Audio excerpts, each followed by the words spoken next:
오늘 제목은 불신은 믿음의 장애물, 이렇게 제목을 잡았습니다.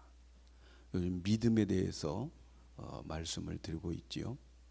그래서 믿음에 대한 말씀을 하는데 오늘은 믿음의 장애물이 무엇인가 하는 것을 말씀을 드리려고 합니다.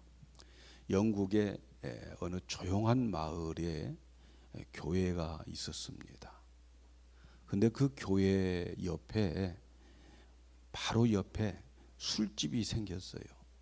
그래서 술집으로 인하여서 취한 사람들의 그 고래고래 소리 지르는 그런 소리들, 또 시끄러운 음악 소리들, 싸움 소리들, 그리고 술집이 들어오니까 평온한 마을에 가정에 불화가 자주 생기는 거예요. 그래서 교회에서 하나님 앞에 예배 드릴 때에 온전하고 경건한 예배를 드리는 데에 지장이 되었어요. 그래서 교회가 아름답고 경건한 예배 환경을 위해서 기도를 했는데 뭐라고 했냐면 술집이 나가도록 그렇게 기도를 했어요. 그런데 얼마 지나지 않아서 술집이 문을 닫았어요. 그리고 그 술집 주인의 귀에 들려오는 소리가 있었는데 교회가 우리 술집 망하도록 기도했다는 거예요.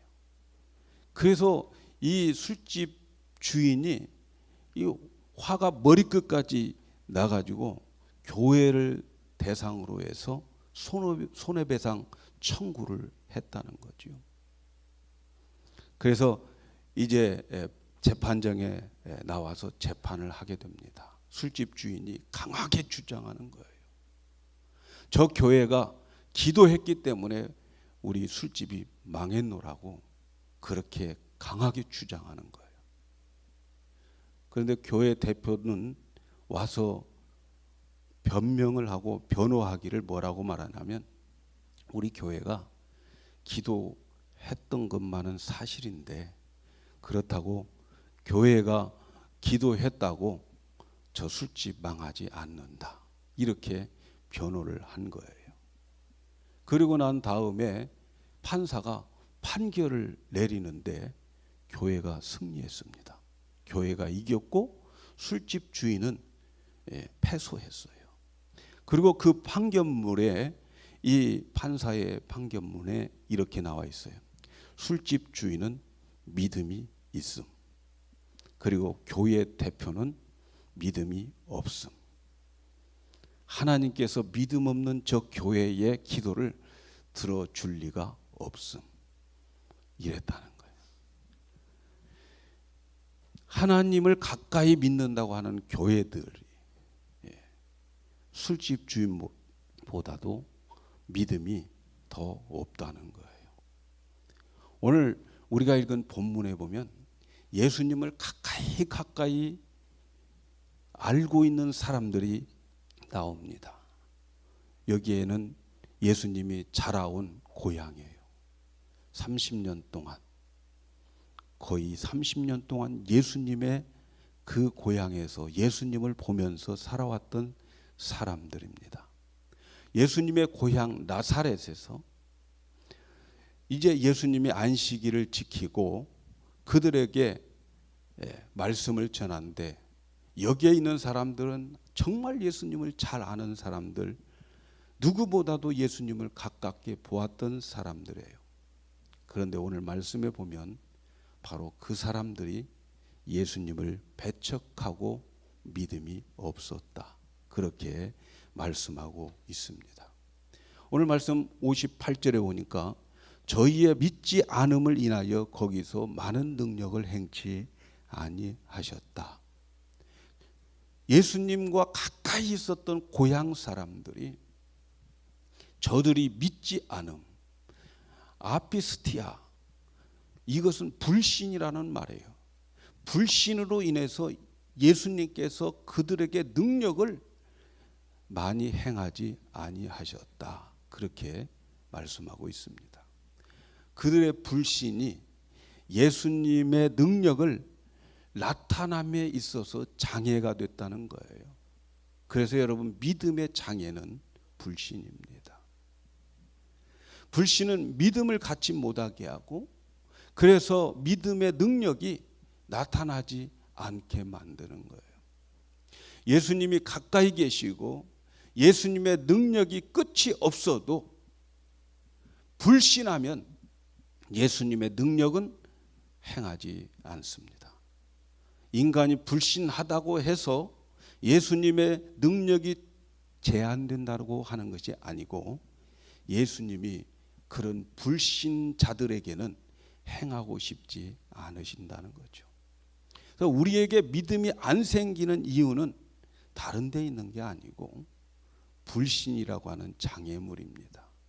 불신은 하나님의 음성을 들을 수 없게 만들고, 또 하나님의 말씀을 듣지 못하면 믿음이 안 생기고, 믿음이 없으니까 그가 바라는 실체가 나타나지 않는 거지요. 지난주에 믿음이 어떻게 오는가에 대해서 말씀을 드렸어요. 믿음은 들음에서 나며 들음은 그리스도의 말씀으로 말미암느니라. 믿음은 그리스도의 말씀을 듣는 것에서부터 시작된다고 말씀을 드렸어요. 믿음의 말씀은 이 로고스의 말씀이 나에게 레마로 들려질 때에, 이 객관적인 이 성경 말씀이 나에게 주관적으로 들려질 때에, 그 주관적으로 들려지는 그 레마의 말씀이 나의 믿음을 자라게 한다, 이렇게 말씀을 드렸어요.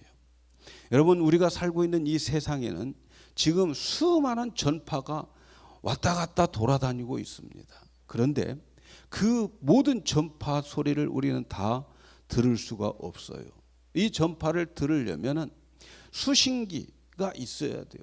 전파를 잡는 수신기, 라디오든가 또는 무전기라든가 혹은 TV라든가 이런 수신기가 있어야 이 세상에 돌아다니는 이 모든 전파를 우리가 들을 수가 있는 거예요. 그래서 성능이 좋은 수신기일수록 다양한 전파를 잡을 수가 있어요. 그렇듯이 하나님의 음성이 수없이 많이 들려지지만 그 듣는 데에도 수신기가 필요한데, 그 수신기는 뭐냐? 그걸 믿음이라는 거예요. 근데 그 수신기를 자꾸 장애하는 것이 뭐냐? 불신이라고 하는 그런 거예요. 그런데 왜 하나님의 음성이 여러분 우리에게 안 들려집니까? 왜 내게 안에 하나님의 음성이 안 들려집니까? 그것은 수신기가 성능이 안 좋기 때문에 그러는 거예요. 수신기에 장애물이 있기 때문에 그래요. 그 장애물이 있어서 하나님의 말씀을 가까이 들을 수 없도록 그렇게 만든 거예요. 들리기는 들려요. 우리의 육신의 귀를 뚫고 이 머릿속까지는 들리는데, 그런데 그 머릿속에 남고 그 말씀이 이 가슴으로 마음으로 도착하지 못하고 있는 거죠. 수신기가 성능이 안 좋기 때문에 그러는 거예요. 그래서 믿음이 자라지 않고, 믿음이 자라지 않으니까 신앙생활에 능력이 없고 재미가 없는 거예요. 그 장애물이 뭐라고요? 그 장애물이 불신이라는 말이죠. 불신은 하나님의 말씀을 믿지 않는 것을 불신이라고 말해요. 하나님의 말씀을 안 받아들이는 것을 불신이라고 말하는 거예요. 믿음은 바라는 것의 실체인데, 우리에게 실체가 안 나타나는 것은 하나님의 능력이 없어서가 아니라 우리의 믿음이 없기 때문에, 이 수신기인 믿음의 성능이 안 좋기 때문에 그러는 거죠. 우리에게 믿음이 없는 것은 우리 안에 믿음이 들어오는 통로를 막는 장애물, 불신, 그것 때문에 우리가 믿음이 자라지 않는 거예요. 오늘 말씀에 나온 사람들은 어떤 면으로 보면 예수님을 잘 믿어야 할 사람들이에요. 이들은 누구보다도 예수님과 함께 오래오래 살았던 고향 사람이에요. 예수님의 공생애를 시작하기 전에 예수님은 그들이 말한 것처럼 목수였어요. 목수니까 이 집 저 집 다 돌아다니면서 나사렛 목수를 모르는 사람이 없어요. 예수님의 공생애 전에 예수님 30살 될 때까지 예수님이 하셨던 그 모습을 다 보면서 예수님의 성품과 인격과 그의 가족들을 다 아는 사람들이었어요.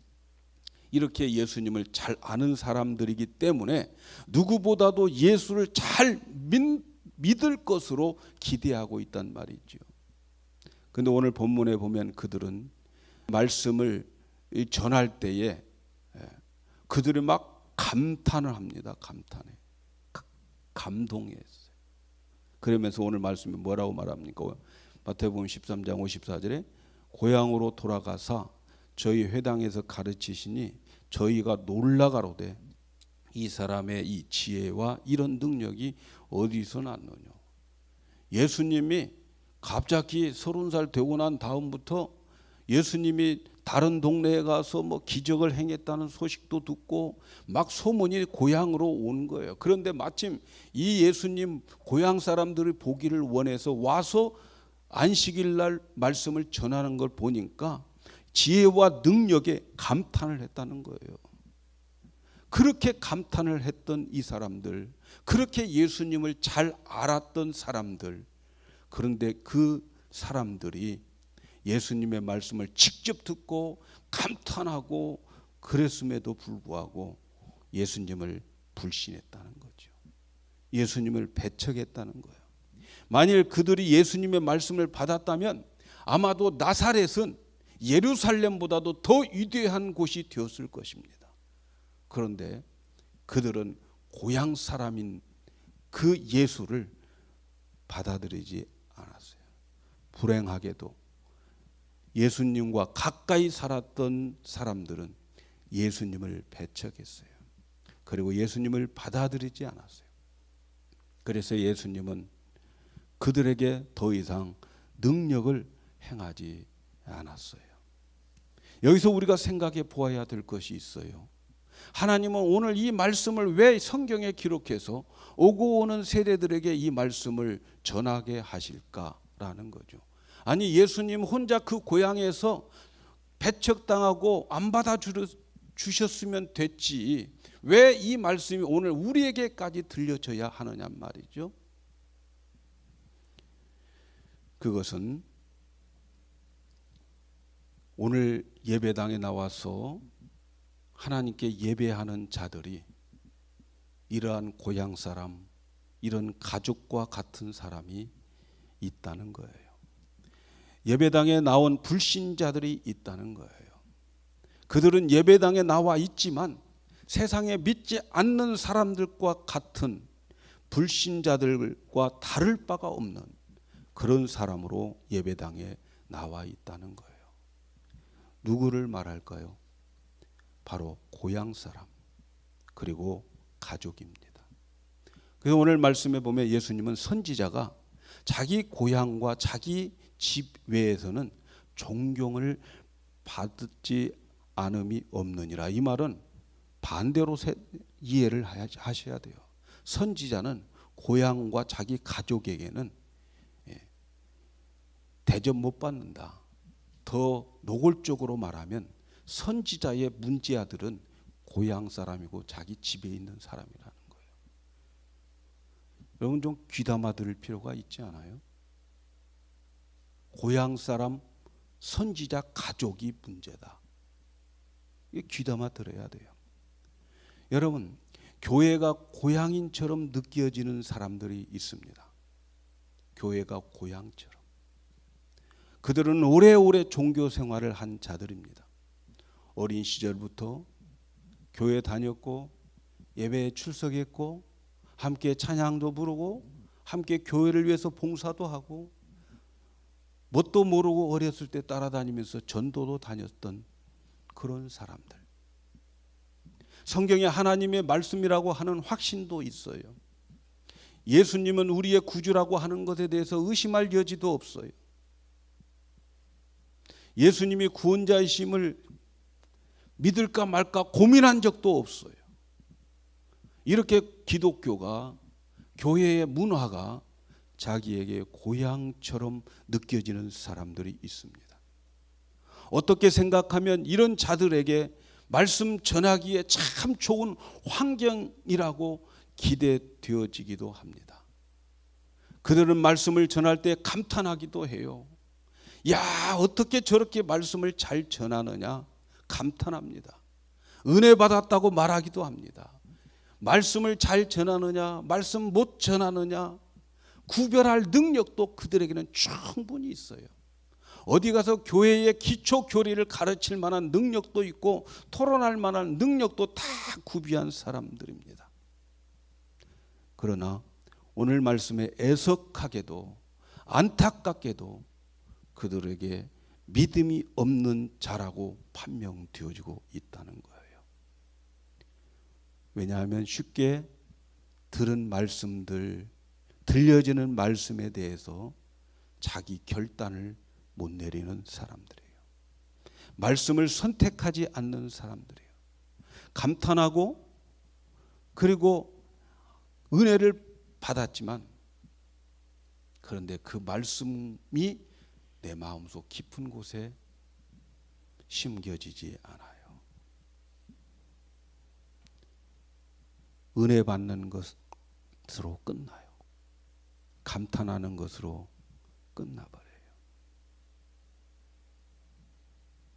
듣는 것으로 끝나버려요.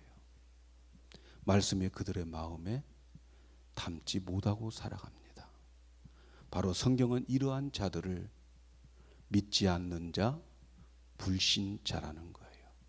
예배당에 와 있지만 불신자라는 거예요.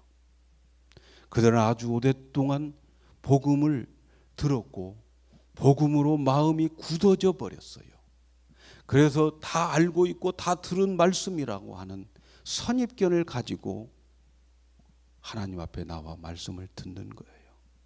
기독교의 문화와 그 문화로 마음이 그 육체의 체질이 굳어져 버려서 기독교 문화와 복음이 그들의 마음을 굳어져 버리게 만들어서 더 이상 말씀이 안 들어가는 거예요.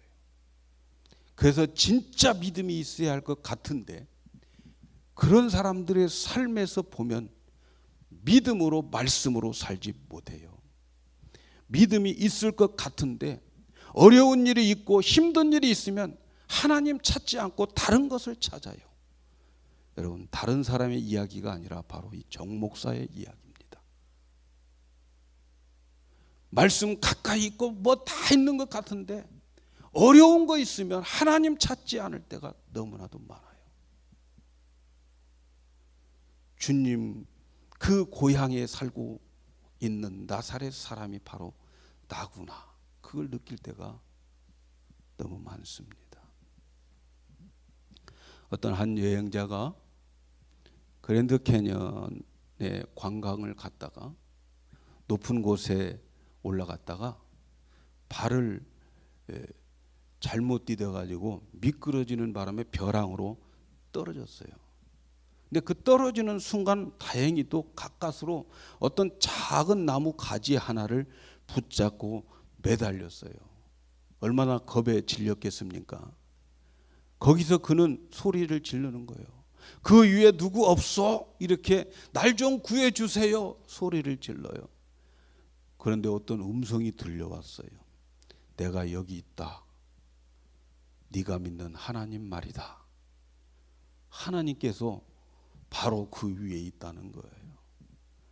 그래서 그 나무 가지를 붙잡고 있는 이 사람이 아, 하나님이 거기 계시다니 정말 다행입니다. 그렇게 소리쳤어요. 그랬더니 내가 너에게 구해주기는 하겠지만 그 전에 한 가지 물어볼 게 있다. 너 나 믿느냐? 그렇게 물어봤어요. 그랬더니 이 사람이 말하기를 저 확실히 믿습니다. 제가 매주 교회에 나가서 예배를 드리고 그뿐 아니라 나 새벽 기도에도 나가고 그리고 성경도 열심히 읽고 매일 기도하고 헌금도 잘 하고 있습니다. 이랬더니 하나님께서 뭐라고 말씀하느냐? 아니 그거 말고 네가 나 진짜 믿느냐 말이자. 너 정말 나 믿느냐? 이렇게 물었어요. 그랬더니 정말입니다. 정말 믿습니다. 제가 얼마나 하나님을 믿는지 하나님 아시잖아요. 그래서 근데 하나님께서 이제 말씀하시는 거예요. 그러면 너 그 붙잡고 있는 나뭇가지를 놓아라 그랬어요. 그랬더니 한참 동안 침묵이 흐르더만 한참 후에 밑에서 무슨 소리가 들리느냐? 거기 위에 다른 사람 없어요? 그렇게 묻더라는 거예요. 예? 거기 위에 누구 또 없어요? 이렇게 묻더라는 거예요. 기독교를 고향처럼 느끼면서 기독교의 분위기, 기독교의 문화 속에서 살아가면서 마치 그들의 종교 행위는 우리가 아침에 일어나면은 습관적으로 옷을 입는 것처럼 그들의 모든 종교 행위는 습관화되어져 버린 거예요. 하나님을 믿는다고 말하지만 또 하나님을 믿는 것 같이 보이지만 막상 현실에 어려움이 닥치면 하나님 말고 다른 누구 없어요? 이렇게 소리 지를 수밖에 없다는 거죠. 왜냐하면 말씀은 수없이 들었지만 그 말씀에 대한 결단이 없어요. 그 말씀을 나의 삶의 선택으로 삼지 않았어요. 사랑하는 여러분, 왜 이렇게 이러한 결과가 우리에게 나올까요? 그건 오늘 말씀 보면 불신 때문이라는 거예요. 마음으로 받아들이지 않는 불신. 이것 때문에 우리에게 그러한 고향 사람처럼 살아가는 거예요. 마음은 우리가 하나님 앞에 나왔을 때에 말씀을 들을 때에 참 좀 열어놓으셔야 돼요. 오픈하고 나오셔야 된단 말이죠. 우리는 마음을 오픈하고 그 말씀을 붙잡고 그 말씀을 선택하는 결단이 내게 있어져야 되는 거예요. 그게 없으면 불신이라는 거예요. 믿음은 결단이 있어야 되고 믿음은 선택하는 거예요. 우리가 감동적인 설교를 듣고 아무리 우리가 은혜를 받아도 내가 그 말씀을 선택하고 그 말씀을 붙잡지 않으면 저 세상에 있는 믿지 않는 자들과 마찬가지예요. 오히려 저 세상에 믿지 않는 자들은 그들은 하나님의 진리의 말씀이 들려질 때에 선택할 수 있는 폭이 그들에게는 더 넓어요. 우리보다 더 빨리 말씀을 붙잡고 고향 사람보다 예수님의 가족보다 더 빨리 말씀을 선택할 수 있는 폭이 더 높다는 거예요. 여러분, 믿음은 느낌이나 감정이 아니고 선택입니다. 하나님의 주시는 말씀을 믿기로 작정하고 의지하고 선택하는 것이 믿음이에요. 믿어지지 않는 상황과 조건이지만 하나님의 말씀이 믿어지지 않는 상황 속에서 내가 선택하고 붙잡는 것이 바로 믿음이라는 거예요. 하나님은 우리가 이렇게 말씀을 붙잡고 선택하면 하나님은 내가 선택한 것을 책임져 주시는 거예요. 성도는 이러한 실력자가 되어야 되는 거예요. 사랑하는 여러분, 여러분이 성경을 읽을 때에, 성경 공부를 할 때에, 또 설교를 들을 때에 들려지고 가르쳐 주시는 그 말씀을 마음을 열고 받으셔야 돼요. 아무리 비가 많이 와도 장독에 뚜껑이 닫혀 있으면 그 안에 물이 고이지 않아요. 일단 교회 나오실 때에 마음을 오픈하고 나오셔야 되는 거예요. 만일 여러분이 먼저 하나님이 들려주시는 말씀을 제가 이 말씀을 붙잡겠습니다라고 여러분이 선택하며 손을 내밀 때에 바로 그때 하나님도 손을 내밀어서 여러분의 손을 붙잡습니다. 그리고 하나님이 이끌어가는 거예요. 우리가 할 일은 하나님의 그 말씀을 선택하기 위해서 손을 내미는 거예요. 이게 믿음이라는 거예요. 그런데 고향 사람들은 말씀하는 것, 야, 참 제법이네. 참 어떻게 저렇게 지혜를 배웠지? 어떻게 저런 말씀을 전하지? 라고 했지만, 감탄하고 은혜 받았지만 손 내밀지 못하는 거예요. 손 내미시기 바랍니다. 주시는 말씀을 붙잡으시기를 바랍니다. 여러분이 붙잡을 때에 그때 하나님이 우리의 손, 여러분의 손을, 나의 손을 붙잡고 가십니다. 우리 어렸을 때 보면 애들이 같이 길을 가는데 꼭 지가 아빠 손을 잡으려고 그래. 그러다가 어떻게 돼요? 그러다가 엎어져 코 다치는 거예요. 그래서 우리 아버지들은 어떠냐? 내가 네 손 잡을게 하고 끌고 가는 거예요.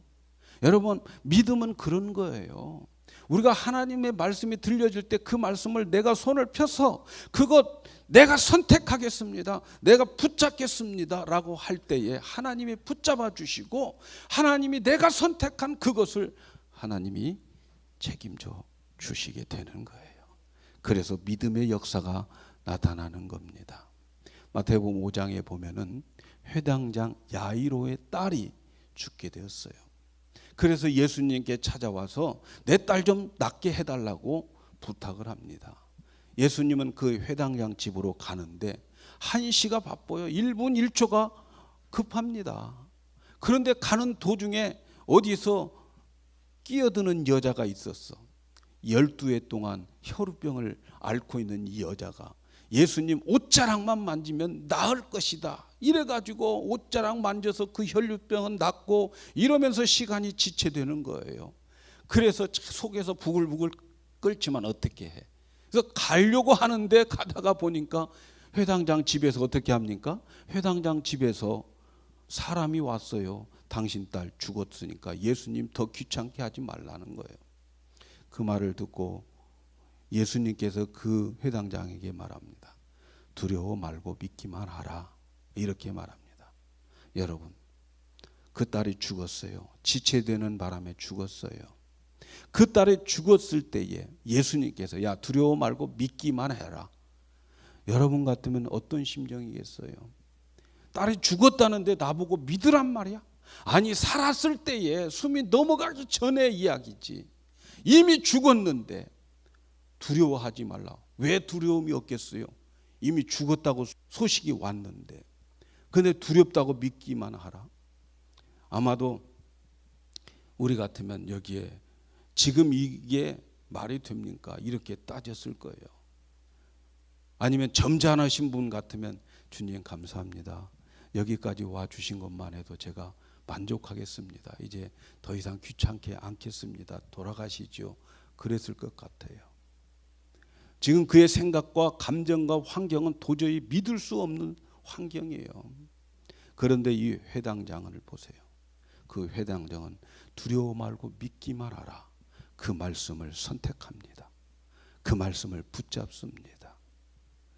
그리고 그 말씀을 선택하고 붙잡는 그 손을 주님이 붙잡아 주시고 그와 함께 그 죽은 딸 앞에 가서 달리다굼 하면서 그 딸을 살려내게 되는 겁니다. 사랑하는 여러분, 우리에게 믿음이 안 생기는 것은 다른 게 아니더라고요. 불신입니다. 그런데 우리는 내가 불신하고 있으면서도 내 자신이 불신자라고 하는 사실을 몰라요. 왜? 고향 사람이니까. 왜? 가족이니까. 그래서 모르는 거예요.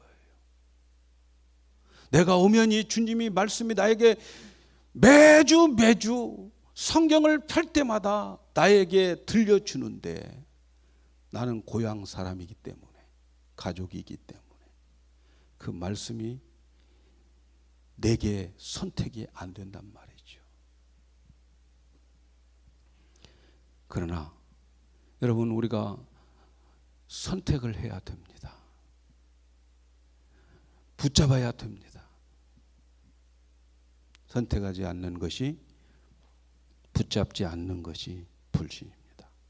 성경을 안 믿어서가 아니에요. 그걸 내가 선택하지 않기 때문에, 붙잡지 않기 때문에 예수 믿는 것은 헛것이다, 이렇게 말하는 거예요. 우리가 하나님의 말씀을 붙잡는 것은 마치 번지 점프와 같은 거예요. 높은 데에서 올려놓고 밧줄 하나 묶어놓고 밑으로 내려 떨어지는 것, 번지 점프 같은 거예요. 상상을 해보면 밧줄을 붙잡고, 밧줄이 나를 붙잡고 있고, 그렇지만 괜히 불안하고 걱정이 됩니다. 걱정 안 할 것 같아요? 걱정이 돼요. 그렇지만 걱정되고 불안하고 그래도 떨어지면 절대로 땅바닥에 닿지 않고 안전하게 우리가 땅에 걸어갈 수가 있는 거죠.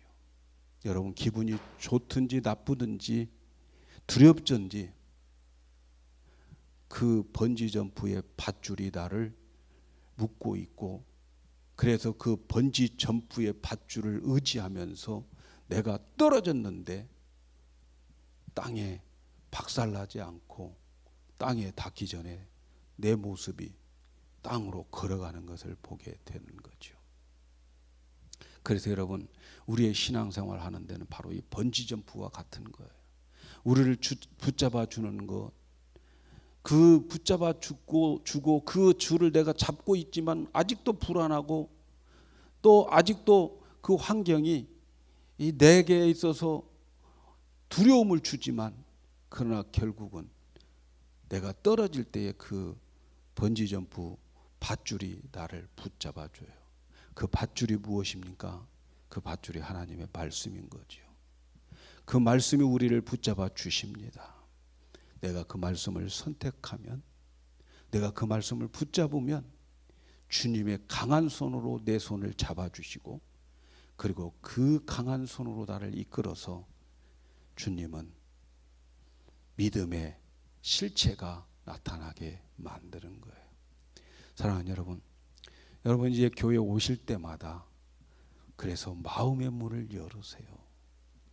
좀 마음의 문을 오픈하시고 오늘 주신 말씀 내가 붙잡아야지, 그런 각오와 그런 마음을 가지고 오셔서 그 말씀을, 주신 말씀을 붙잡으면 주님이 여러분 손 붙잡고, 그리고 여러분의 이 예배 드리고 집에 돌아가도 환경은 똑같지만, 그러나 그 말씀 붙잡고 한번 뛰어내려 보셔요. 거기에 하나님이 함께 해 주심으로 인하여서 믿음은 바라는 것의 실체가 우리의 삶에 있게 될 줄로 믿습니다. 그 말씀이 바로 예수님이기 때문에 그렇습니다.